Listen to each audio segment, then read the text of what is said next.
First, we're going to need to set up a calendar, as we don't have one yet. So let's go to Calendar Settings, and then click Create Calendar. Here, you'll see all the different types of calendars. And we can even expand this to see others, but in most cases, you'll want at least one personal booking calendar.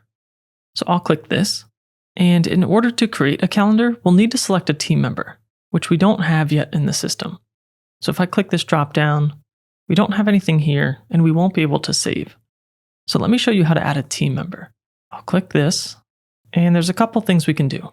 If you want to set up a scheduling link for a team member who will handle these calls, you can come over to My Staff under Settings, and you can go ahead and add a user with this button here.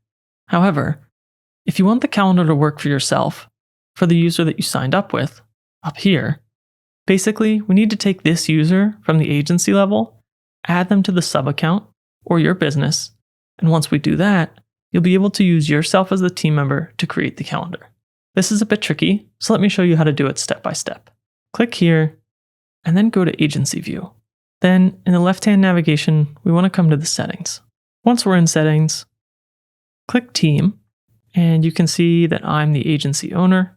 Come over to the pencil icon and click Edit, and then navigate to Roles and Permissions. Under Add Sub-Accounts, click this drop-down and select your business, then click Save. Now that we've added ourselves to our business, let's click up here in the top left to switch back to our sub-account. Then navigate back to Calendars, and once more go to Calendar Settings.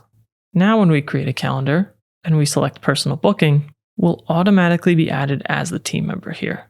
So I'll give this calendar a name, and I can add a description if I'd like. You can change the custom URL down here. Then if I scroll down, you can set the duration for the meetings and the availability for the booking link, and then you can click Confirm. Once you confirm, you'll be given a link for that booking and an embed code if you want to place this on a website. I'll preview the booking widget now. Here we have our name, the duration, and our description, and we can select a time on any day. And once your contact enters their details, they can schedule the meeting. Now I'll close this, and we can close this as well. And then GoHighLevel will give you a few tips for using your calendar. Now that we've created the calendar, we're still in Settings. So let's go back and click Calendars. And if we scroll up, this is our meeting. You can also create an appointment like any other calendar. If we just click and drag over a time slot, it will automatically fill our team member, and then we can add our contact. Book appointment. And our appointment is booked. You may also want to sync one of your existing calendars, for example, a Google or Outlook calendar. To do that, come up to Calendar Settings, then Connections, and then we want to add a new connected calendar. Under Google Calendar, I'll click Connect.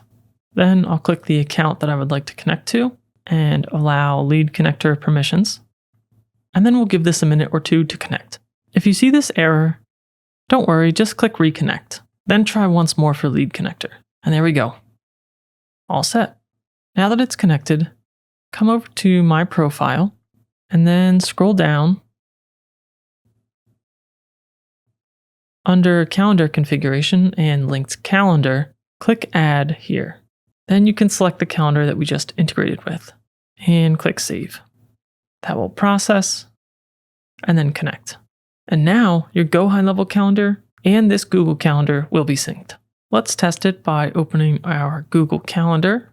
We can create an event called GoHighLevel Sync Test and save.